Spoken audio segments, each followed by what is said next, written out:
Hey there, you awesome people. I hope your day has been nothing short of fantastic. Welcome back to a brand new episode of What If Deku ate the Gomu Gomu no Mi. Izuku used to be quirkless, but that all changed when he sunk his teeth into an unusual fruit, granting him the power to stretch his body like rubber. With this newfound ability, he's on a quest to become the ultimate hero. Don't forget to shower some appreciation onto the incredible author responsible for this fanfiction. The link is conveniently waiting for you in the description box down below. If you're totally vibing with this what if scenario, drop me a comment and let your thoughts be known. And while you're at it, don't miss out on other mind-blowing what ifs on this channel. Alright, without further ado, let's dive straight into this video. Alright, everyone settle down, said Momo as she stood up in front of the class with Izuku beside her. With the cultural festival coming up soon, we need to decide on what to showcase as a class. Let's start off first with some suggestions. The two were soon met with a barrage of suggestions that it took some time to get the class to quiet down, before individually picking students to list their suggestions. Maid Cafe, shouted Denki quickly when he was chosen, with obvious intent why he had chosen such a theme. That's too weak, Kaminari, shouted Mineta as he raised his hands, his eyes bulging in excitement at his own suggestion. Since the majority of the class was male, surely his idea would go through. Boo, began Mineta, only to be viciously silenced by Tsuyu, who not only knocked him unconscious, but also bagged him, tied him up, and then suspended him in the air, while peacefully asking for some weights to hold him there. Soon, the students began to give their suggestions out, with Izuku quickly writing them down on the blackboard. Thanks to his rubber body, he didn't need to move, but rather stretched his arms out to write it out. As soon as everyone had listed their ideas, Momo began to ruthlessly eliminate the ones that weren't feasible or appropriate. The class responded in kind about her study group, causing her to blush as she erased her own suggestion as well. A few more were eliminated before the students began talking amongst themselves, throwing ideas about combining suggestions, and such that they began to ignore Momo and Izuku. That was until Izuku had Momo create a whistle and blew into it, getting their attention back. Unfortunately, Izuku hadn't thought that through as the piercing shriek also woke up Shota, who glared at Izuku for waking him up before the bell had rung. Izuku had to deal with a pissed-off teacher who wanted nothing more than to give him detention for waking him up, but couldn't do so, because Izuku's method of getting the class back on track was considered logical. A few more suggestions were soon thrown out, but soon, the bell rang to signify homeroom was over. Make your decision by tomorrow, threatened Shota as he lumbered out of the room. If you haven't done so by then it'll be a public lecture. The students shivered as they could imagine Shota lecturing them in front of the whole school. None of them wanted to be subjected to such humiliation, so they quickly began making plans.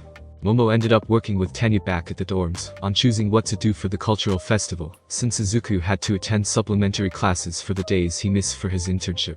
There has to be something, murmured Tenya, taking his position as secretary and temporary vice president seriously. After thinking about it for a while, the stress of the other classes that Aizawa-sensei mentioned earlier rings through my mind. We'll be the ones who have to help vent their stress. Especially since it'll be exclusively within the school community. I can attest to that, nodded Shinso. When I was still attending the general course in the previous semester, most of the general students were rather frosty towards the hero course. Of course, most of it was rather jealousy as they didn't make the cut to the hero course. Most were supportive of me when I was listed as reserve, but quite a few held a grudge. Though it seems like most of that grudge is gone, there are a few people who still don't like the hero course students. They mostly think the hero course students are troublemakers, especially 1A. I see, sighed Momo. We need to prove ourselves to everyone as aspiring heroes, while also making up for all the trouble we cause. The group went into a deeper discussion about what to do before tossing out all food ideas, as since it was a festival that was exclusive to the school community, that meant that they would have to compete in terms of taste against Lunch Rush, to which none of them had confidence in doing so. Based on the expectations stated before, the only ones that fall under that list are the Maid Cafe, Petting Zoo, and Funhouse, said Momo. Denki had to stop himself from looking excited that his Maid Cafe had gone through to the final choices. Mineta, however, was still unwilling to let go of his aspirations. If you want something that'll make the other students like us while we're leaving stress, then we should totally go for my idea, Debu. Despite Tsuyu not being there, Mina and Jiro were more than happy to fill in the role of silencing Mineta up.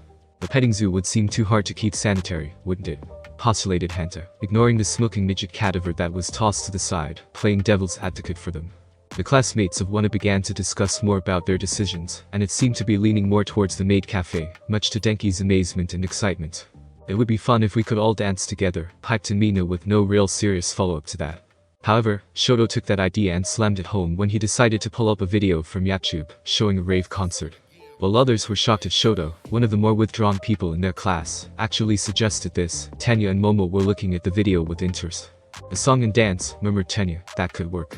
Watching amateurs perform can be stressful, though, you know. Advised Hanta. I can teach people how to dance. Suggested Mina excitedly, using Yuga as the prime example as he performed the 2 steps flawlessly compared to his earlier attempts back at school. Mineta somehow managed to revive himself before inserting himself into the conversation. Hold on. Dancing is all about rhythm. In other words, sound. People need the ultimate music to dance to, shouted Mineta. If we're talking about music, hummed Toru before grinning and turning to Kyoka, with quite a few joining her. We can play live music with your instruments, Jiro. Kyoka tried to pass it off, but with so many classmates eagerly encouraging her, especially from the usually silent Koji, Kyoka couldn't help but cave in. Izuku, Katsuki, and Mirio were at the hospital bed, standing in front of Ieri, who was finally stable enough to have visitors, and she had requested to see them. Standing near the door was Shota and Mirai, watching over them with a doctor and a few nurses. The nurses were understandably worried that Ieri's quirk might break out, but the doctor assured them that she wouldn't, with her horn having shrunk down a bit. Not to mention Shota was there to help. Sorry we couldn't visit you earlier, apologized Izuku. I brought some fruits for you, smiled Mirio. Eat as much as you want. What fruit is your favorite? Is it peaches? Cause you look like a peach. Fucking idiot, it should be chocolate, shouted Katsuki. Little brats like them always love candy. Bakugo, hissed Izuku, jabbing him as punishment to control his language. Apple, replied Ieri as she held the basket. Katsuki grumbled as he quickly sliced the apple into bunny slices for her to eat. I was thinking, after Ieri took a nibble of the bunny apple slice, about the time you guys saved me, even when I was stuck in bed. You never told me your names. I only know Mr. Lemillion and Mr. Deku. I wanted to know yours too. Is it Koch-chan? Katsuki twitched at that nickname, while Izuku quickly introduced themselves, giving their real name and hero name. And he's Katsuki Bakugo. No hero name, but that other name is a nickname I used to call him when we were much younger. I stopped using it, but it slips out every now and then, finished Izuku. Wrong, my hero name is Emperor Explosion Merd. Started Katsuki, only for Mirio to jab him this time to interrupt him and avoid corrupting Ieri with his language. Mr. Deku, Mr. Lemillion, Mr. Bakugo, and the man wearing glasses, said Ieri slowly. Everyone was hurt so badly because of me. I'm sorry that you all had to feel so much pain because of me. Mr. Deku also almost lost his powers because of it. Ieri-chan, said Izuku lightly as he gently patted her head, stopping her from crying. We all couldn't let you suffer under overhaul any longer. I made you a promise that I'd come back, and I wasn't going to break it. Yay? Smiled Mirio, none of us are in pain right now. In fact, everyone's thinking I'm so glad Ieri-chan is safe. So there's no need to apologize. We all fought hard so we can see you smile. Ieri looked up in wonder as she tried to smile, but even while using her hands, she didn't know how to naturally smile. The trio saw that though they had recused Ieri from overhaul, she hadn't completely escaped grasp mentally. A shadow of overhaul would hover over her unless they did something. It was then that Izuku realized what could help. Aizawa-sensei, said Izuku, turning his head towards him.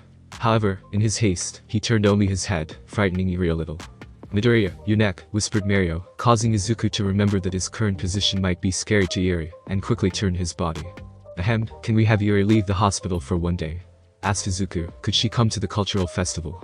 That shouldn't be impossible to arrange, hummed Shota, and since it is a school-exclusive event this year, the chance of meeting third parties are minimal.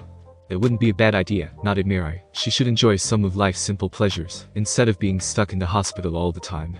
Mirio was busy explaining all about the festival before telling Ieri that there could be a chance some class would be making candied apples. Ieri began to drool a little at the explanation of what a candied apple was. It was then that Ieri agreed, wanting to know more about rescuers. We're going to have fun at the festival, grinned Mirio. Yay fuck, yay, said Izuku and Katsuki. Fuck yay, cheered Ieri, trying to mimic them. She had followed Katsuki's example as it sounded more emotional. They all froze at her words before each one of the people present turned their head towards Katsuki, who was frozen stiff. Fuck, I'm screwed, shivered Katsuki, knowing fully well that he couldn't shift this blame. Maybe I should learn how to control my mouth in front of kids.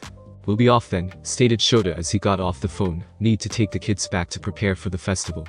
I'll take her to the festival, stated Mirai as he pushed up his glasses. I'm on temporary medical leave, so I'll have time. Just need to get permission, but that shouldn't be too difficult. Shota nodded before suddenly wrapping his capture tape around Katsuki. Bakugo, detention with me. I'll manage to somehow wash that mouth of yours, even if I have to use soap and water. Katsuki tried to curse some more, but Shota had obviously expected such resistance, and so had properly ensured that a good layer was wrapped around his mouth to prevent him from speaking. Meanwhile, at a police station, the policemen were watching a video posted about a man who named himself Gentle Criminal. The well-groomed white-haired mustached man wore a flared-out collared cloak and was currently robbing a convenience store. When the heroes arrived, he did not flee, but rather ordered his mysterious camerawoman to halt the recording, only for the video to later reveal the group of heroes all defeated. When it was revealed the gentle criminal had forgotten his loot, he merely laughed and stated that money had never been his objective, but rather a chance to engrave his name into the annals of history. The police chief frowned, unable to tell if he was just trying to mess with the police, or that he was serious about that goal. Either way, the fact he had defeated 5 heroes was still something that needed to be dealt with. How it was done was something that needed to be investigated, but if the man had truly dealt with them alone, then he was stronger than the normal low-ranked villains. Class 1 began to work hard towards their goal for the cultural festival. After Izuku let slip that Katsuki knew how to play the drums, the teenager was slightly forced to play the drums after showcasing his skill. Soon, they had a whole band composed of Kyoka, Momo, Katsuki, Denki, and Fumikage. The stage team had Shoto, Ijuro, Koji, Hanta, and Yuga, who would also be working as part of the dance crew. The rest of the students were part of the dance crew, where Mina was quickly putting everyone through their steps. One day later, Izuku could be found sipping some tea with Toshinori in the break room during lunchtime. "It's been a while since we could talk like this," hummed Toshinori as he drank his tea, grabbing a rice cracker, relishing the fact he could eat and digest food properly. "Don't forget your medication," reminded Izuku, to which Toshinori merely nodded. Though there had been no rejection to the organ replacements, it was a risk they weren't willing to try until they were fully sure that everything was fine. "How's your training?" asked Toshinori as he popped a pill in. "I heard from your teachers, you've been mostly punching a wall lately. Any reason why?" Trying to make sure this hockey stuff works better, nodded Izuku as he stared at his hand and closed his eyes. Seconds later, Toshinori blinked as he saw the skin on Izuku's hand turn obsidian black, the color starting from his fingertips before extending towards his wrists. "It's hard to get this to be consistent," confessed Izuku as he opened his eyes once more, watching it slowly fade away. "According to my devil fruit, this armament hockey was a physical manifestation of my will onto my skin. It was used not only to empower one's attack, but even hit what usually can't be hit. Not only that, but it's apparently also useful for defense, too. Dagata senpai told me I actually nicked his face when he tried to phase through it, and when Overhaul tried to disassemble my arm, he couldn't do it because quite literally, my will overpowered his quirk. When I was desperate, I managed manifest it, but out of combat, I barely get a 20 to 30% success rate." "Interesting," mumbled Toshinori. "Do you think it could be a mental trigger that helps? What were you thinking during those fights, and what were you thinking when you were training?" Izuku blinked before he began mumbling to himself once more, making comparison to what he was thinking in each situation. Toshinori merely relaxed, allowing him to do so. Having Izuku figure things out himself was the best form of training, instead of being guided through everything. All he needed to do was gently prod Izuku in the right direction, and the boy would figure it out himself. "Did you find out?" asked Toshinori after Izuku stopped mumbling. "I think it's the state of mind," replied Izuku, looking up. "When I was fighting Overhaul or Tagata, I wasn't thinking of anything, but thinking my punch was going to land. No, I was confident it was going to hit. I wasn't thinking of anything else but the fact that the punch will land. No doubts at all. All this time, I was hoping for it to work, doubting myself before I even threw a punch." Toshinori smiled as he continued, "And the bird's in blindfold." "Observation hockey," replied Izuku. "That's a work in progress. It told me that was the most optimal training, as animals usually don't hide their intent. It also suggested using Bakugo, but I'd rather not give him a free rein on attacking me." "Noted," chuckled Toshinori as he saw Izuku's deadpan reply. "There's a third one, but I don't even know how to even begin to train that one. It told me to just focus on the first 2, finished Izuku. "I would suggest the same," nodded Toshinori. "However, don't slack off on your other classes, either. Your mom wouldn't like it if your grades start slipping." "Alright dad," groaned Izuku. "That's my son," smiled Toshinori, looking proud at Izuku. The two froze for a second before looking away, blushing in embarrassment. Though it was more likely that the two would really become stepfather and stepson, it was too fast for either of the two to admit it. Toshinori coughed before changing the subject, hoping to help Izuku add some variety to his repertoire of attacks.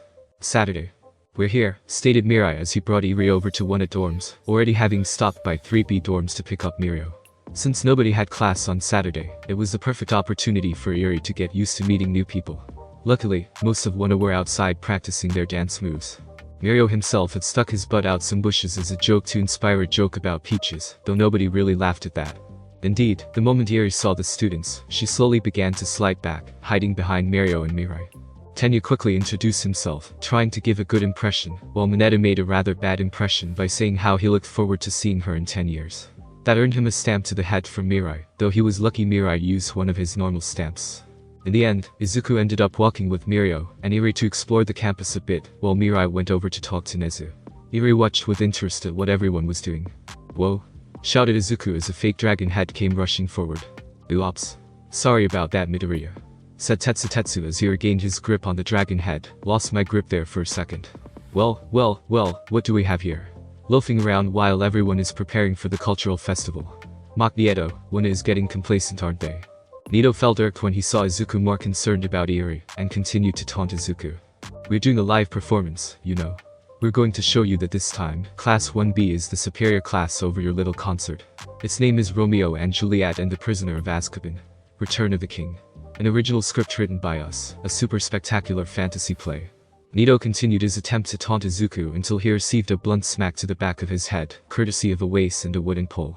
"You think you'd learn after all this time?" grumbled Awase as he pulled Nito up, hoisting him over his shoulder. "Just because Kendo isn't here doesn't mean you get to shoot your mouth unchecked." "Where is Itsuka?" asked Izuku, looking around. "She sounded a little grumpy when I talked to her last night via video chat." "She was entered into a beauty pageant against her will," replied Awase. "You can blame Monoma," added Tetsu when he noticed Izuku starting to give them the evil eye. He was well aware there was something between Itsuka and Izuku and some of the other girls, though he wasn't exactly sure. Still, he would throw Monoma under the bus, as it was his fault. "Aizawa-sensei didn't mention anything about a beauty pageant," hummed Izuku, though thinking about it, it made sense why he didn't mention it. He probably thought it was a waste of time.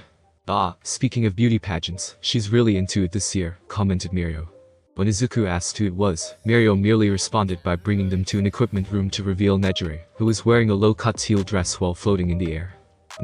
Why is Iri here?" asked Nejire as she floated over towards them. "It's so strange." Why? How fun. "We're taking her to explore a little," said Izuku, willfully making sure his eyes never wandered down, despite the fact she was showcasing her valleys without a care. "If Itsuka is participating in the beauty pageant, does that mean she's in a nearby room?" "She's 2 doors down, I think," piped Yayu, whom Mirio introduced earlier when they entered, as she took a dress out from the hanger of clothes piled up. For someone who's been forced into it, she looked pretty pumped up. "That's Itsuka," smiled Izuku. "If she's in a competition, she'll always do her best to win." "You seem really close to her," chimed Nejire, getting really close to Izuku's personal space. "Are you two dating? What about Uravity and Froppy? They seem close to you too. Are you cheating on them, or are they aware of each other? Do you have a harem?" Izuku froze stiff for a second at those questions, unable to reply before Mirio came in to save the day, pulling Nejire out of Izuku's personal space. "Whoa there, you can't just go in with questions like that," said Mirio. "It's inappropriate." "Really? But I'm curious about it. After all, you, me, and you," started Nejire, only for her mouth to be suddenly covered by Mirio's hand. "And that's enough," said Mirio as Nejire pouted and glared up at Mirio. "Midoriya, why don't take Iri to see your friend in the other room?" Izuku blinked before leading Iri to the other room, curious, but not that curious to intrude on what was going to be a private conversation. As Izuku closed the door, he noticed Yayu quickly rushing over to Nejire and Mirio, the trio talking in very low voices. Shrugging, Izuku took Iri 2 doors down before knocking on the door. "Give us a second," shouted a voice before the door opened to reveal Satsuna. "Oh? You heard about Itsuka being forced into the pageant?" grinned Satsuna. "Come in. I'm sure she'd like your opinion about her dress choices." Satsuna eagerly dragged Izuku in, but quickly made sure Iri was following him, before seeing Itsuka trying out a red cheongsam that really brought out her legs. "So, what do you think? Think she'll win this pageant?" "Sure, Hato-senpai has a bigger chest, but our Itsuka has legs and thighs that won't lose to anyone else," smirked Satsuna. Izuku had to stop himself from stuttering and control the rising rebellion before replying. "She has my vote for sure." "As she should," said Yui with a clucked tone as she pulled out another dress. "If you voted for anybody else on the beauty pageant list, you'd be in the doghouse." "Gee, thanks," said Itsuka sarcastically, though not enough to hide the smile from her face. "And you must be Iri." Iri slightly backed away, shy about anyone, but Itsuka was patient. She was the big sister of 1B, the caretaker of childish people, and back when she was studying under Rikai with Izuku, the default go-to sister for those younger than her. Keeping a kind but smiling compassionate face, Iri slowly peeked her head forward, looking up at Itsuka cautiously, before giving her a small wave. "I'll take it," smiled Itsuka, knowing the process of getting a shy girl like Iri to open up was going to be a long one. "I heard you guys are doing a play?" asked Izuku. "Yep. I wanted to be in it, but thanks to Monoma, I don't have the time," pouted Itsuka. "It seems to be rather large, mashup," said Izuku. "It is," admitted Yui bluntly. "Luckily, Manga and I are the writers for this, otherwise it would be a complete mess if Monoma took charge." Satsuna and Itsuka couldn't help but sigh at that, knowing it would be true. "Well, you need to have time to watch it," asked Yui. "The play is right after ours, right?" asked Izuku for confirmation. "Maybe." We'll have to clean up the gym after our performance, so we don't know how long that'll take. I see, hummed Yui blandly, but to the experienced eye of Itsuka who had known her for a while, she could tell Yui was slightly upset. Well, if you guys clean up fast, then maybe Ida can get in fast enough to watch the middle portion. That's when your part really shines if I recall, right? Said Itsuka, glancing over Yui with a sly smirk. Yui chose not to comment, but instead changed the topic by bringing out another dress for Itsuka to try, though the light blush on her face could be seen. Seeing that Itsuka needed to change, Izuku wisely took that as a sign to leave, taking Iri with him. Just as he left the door, he found Mirio heading towards him. Sorry about that. Let's head on to the next apartment, grinned Mirio. They soon made their way to the support department, where they witnessed all the students in the department working together to create a technology exhibit. In the middle of it all was Melissa, directing the whole exhibit. While some of the students might have grumbled about letting a transfer student take control of the department, the fact that she attended the island technology exhibit for almost her life, and had even put her own inventions on before, made her knowledgeable about how to organize it. Indeed, most of the complaints about letting her lead swiftly evaporated when they saw how efficient she was in directing everyone. Especially being able to control the chaotic being that was named Mei Hatsume from making everything explode. Ah, careful. Walk behind the striped line please, said Melissa as she noticed Izuku, Mirio, and Iri. We're making sure everyone is safe even if they're just visiting. This festival is a chance for the support department to shine, so we're making sure everything goes right. Shield-san, I need an A4 wrench here, asked a student. Melissa instantly used her quirk to sprout a hand and grabbed the wrench from a set kit purposely placed on the side, before tossing it over to the said student. Wow, she's really taken the lead, smiled Mirio. Would have thought Kenranzaki would be the one all gung-ho about taking charge, but she is in the beauty pageant. Well, Melissa does have the most experience since she was raised at the world's leading premier in technology, said Mei, suddenly appearing behind them. Itairo turned around to see Mei grinning as she began to brag about her latest baby, number 202. Hatsume, when was the last time you took a shower? Asked Izuku as he noticed Mei was looking quite grimy. There was oil smears on her face and oil stains on her clothes. Ah, that's just a waste of precious time that could be used for inventing, declared Mei. Mei, we talked about this. You need to keep a clean look for others. Not only that, but if you get too dirty, it can affect your inventions if you're not careful, shouted Melissa as she stopped by. Almost as if on cue, the machine Mei had been patting on that she invented began to shake before exploding. And that's our cue to leave, stated Mirio as the trio quickly left, leaving the students to quickly take care of the situation. After finishing giving Iri the tour, Izuku was a little displeased to hear he had been recruited into the staging team without his consent, especially after promising Iri he would be dancing on stage for her to see. After talking a little more, Izuku was amicable to the plan as he wouldn't be completely booted off the dance team, but rather working part-time with both teams like Yuga. He recognized the need to have a power type needed to help make Yuga into a swinging disco ball. Though Shoji and Sato were strong enough, they didn't have the speed Izuku could run at. Tenyu could run just as fast, but he wasn't as strong as Izuku was. In the end, Izuku agreed, though Mina promised that she would find some way to give Izuku a slightly bigger part while he was on the dance floor. Next morning 6:20 am. Izuku was on his morning jog, with Melissa and Itsuka joining him. It was harder for him to meet up with the two of them due to their locations. Momo, Achako, and Tsuyu lived in the same dorms with him, so it was rather easy for him to spend time with them in secret. It's been a while since we've been able to spend some time alone together, said Itsuka as she stretched her body, showcasing her curves. Itsuka was currently only wearing a tank top sports bra that stopped just above waist and bloomer, while Melissa was wearing a more modest but tight t-shirt and shorts. Huff, huff, I need to run a little more, breathed out Melissa as she leaned against a tree, her sweat already coalescing down her shirt. It takes some time to build up stamina, smiled Izuku as he offered her a warm drink, though you're doing pretty well. Compared to you two, snorted Melissa, I'm just holding you guys back. You two go ahead, I'm going to head back to shower and then head to the workshop.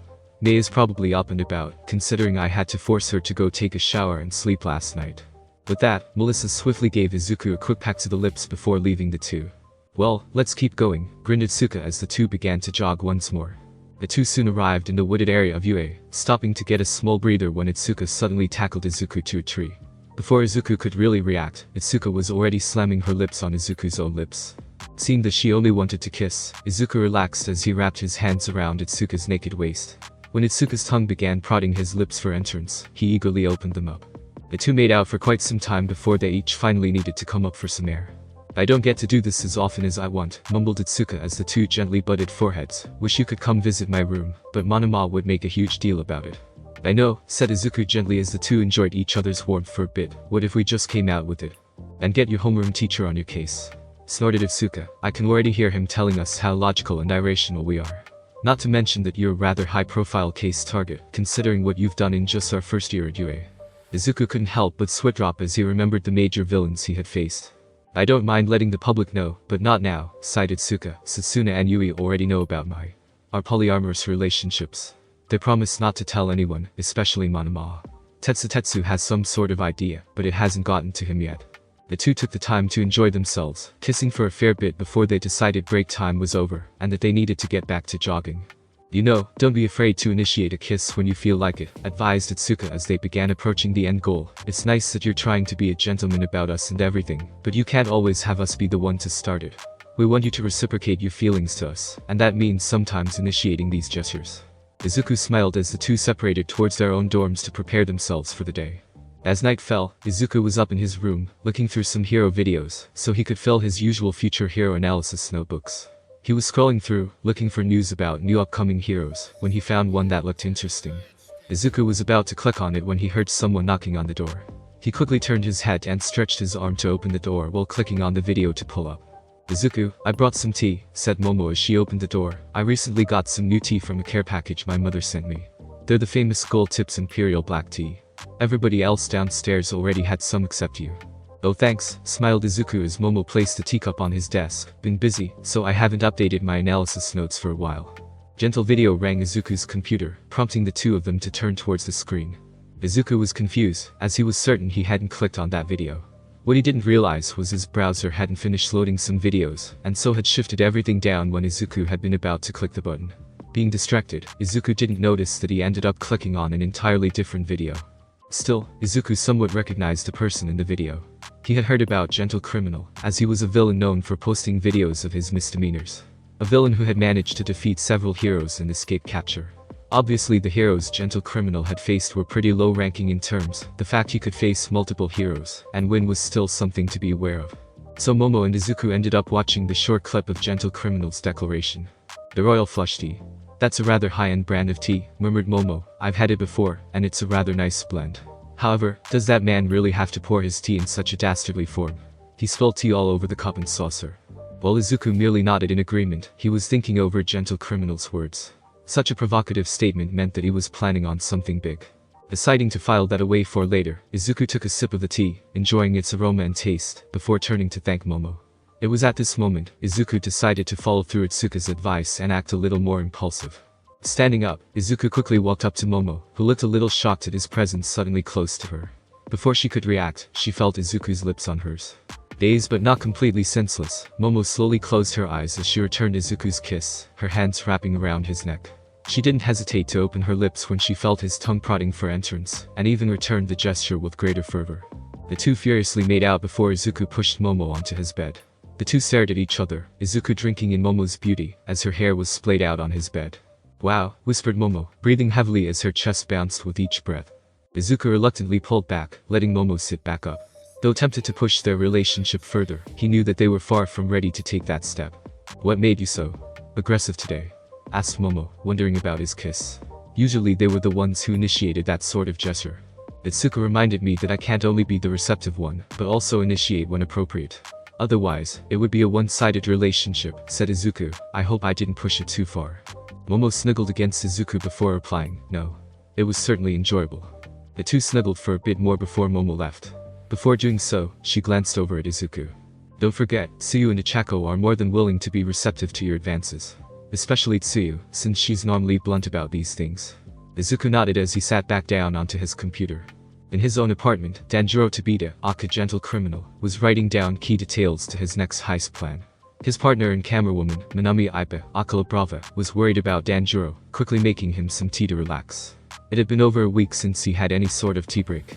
Gentle Criminal was targeting the UA Cultural Festival, specifically for his next big heist, to help raise the growing hero's awareness as well as society. Gentle Criminal didn't really view himself as a big-time villain, as most of his crimes were misdemeanors and relatively harmless. At most, he sent some heroes to the hospital to treat broken bones, never actually inflicting any life-threatening damage. Not to mention, all his postings were always about exposing villainous deeds of stores, etc., yet only to be largely rejected. Still, this was to be his biggest plot yet.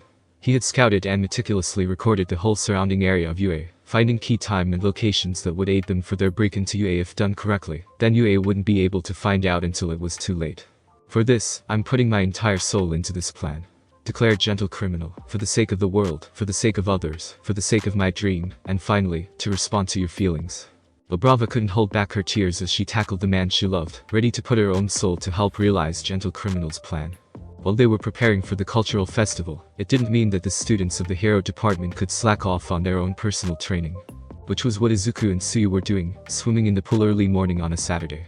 Kiro, it's nice to have someone to swim with, especially that person is my boyfriend, and can swim as fast as me, chirped Tsuyu as she stopped on the edge. Yay, but only if I use one for all. Without it, you swimming circles around me, sighed Izuku as he reached the end. Izuku had found himself falling behind in laps while swimming with Tsuyu, and so cranked up one for all to catch up to her speed.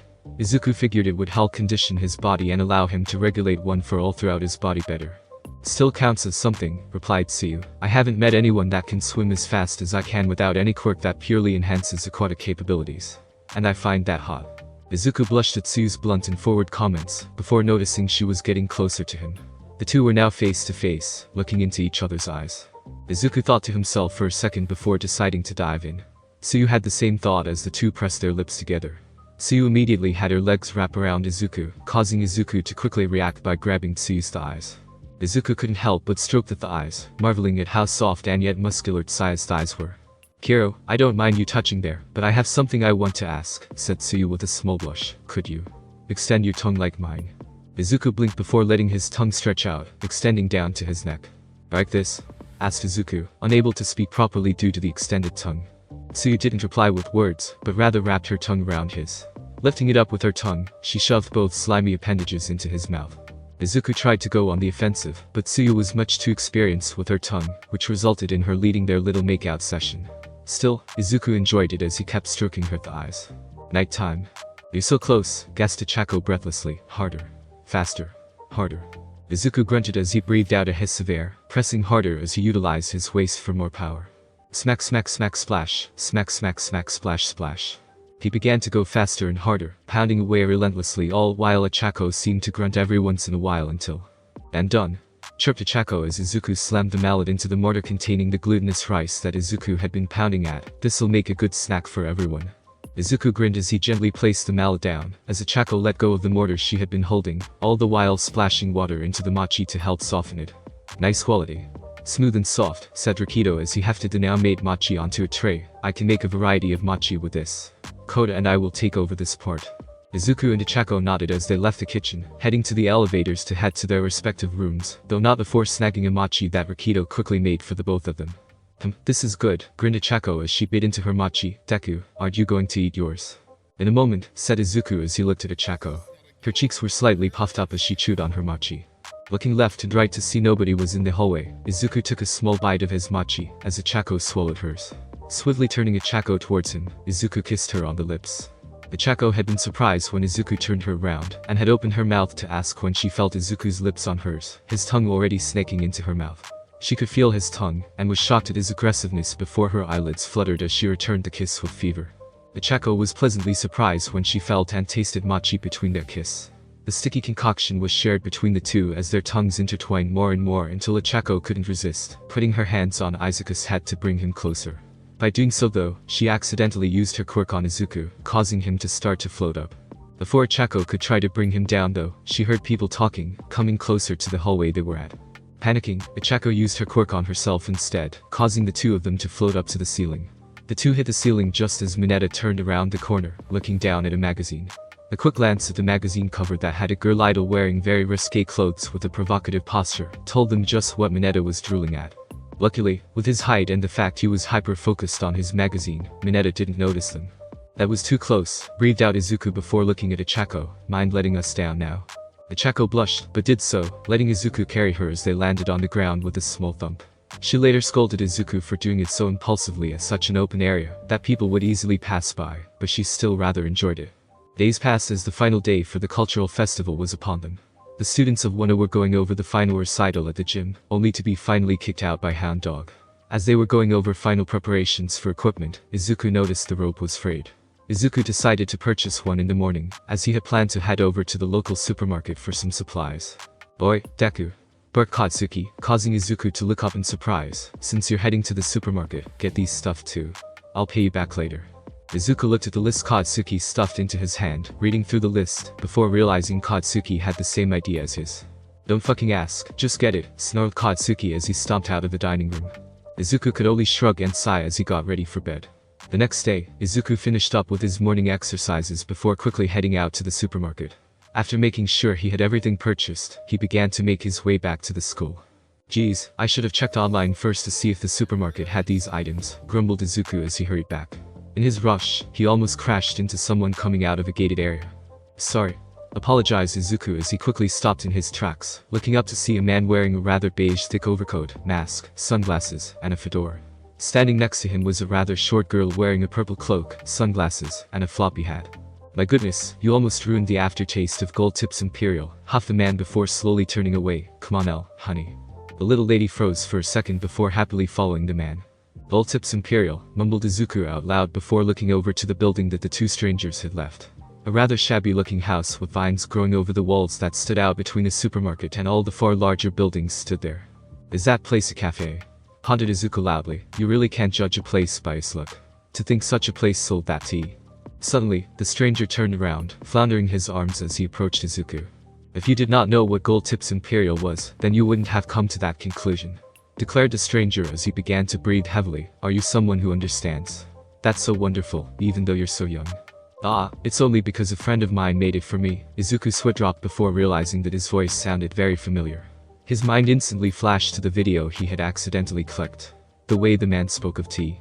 How Gentle Criminal would choose a brand of tea to drink based on his next heist, and how his next one would be the biggest one that would shake society. Izuku could see the stranger starting to sweat before turning away, trying to calmly walk away from him. Izuku's mind began to race before he realized just whom he was talking to. A small flashback from when he had been eating lunch with Eri and Mario flashed in his eyes, with Midnight warning them that any sort of alarm would cancel the school festival. "Wait," said Izuku firmly, causing the two to stop. "Are you two the one with the routine?" The stranger slowly turned around, acting confused, though he was already slowly taking off his mask and hat, knowing the jig was up. "I've seen your video," said Izuku as he put his items down before texting Melissa to send a drone to pick them up. He had seen her make one before to spy on him and Katsuki. "Whatever you're planning, leave you out of this," said Izuku sternly, his eyes narrowing. "Oh brava, start filming," said Gentle Criminal as he threw off his disguise. Thanks for listening. I do hope you enjoyed. If you want the next part of this video, like, subscribe and comment down below, and turn on the bell notification.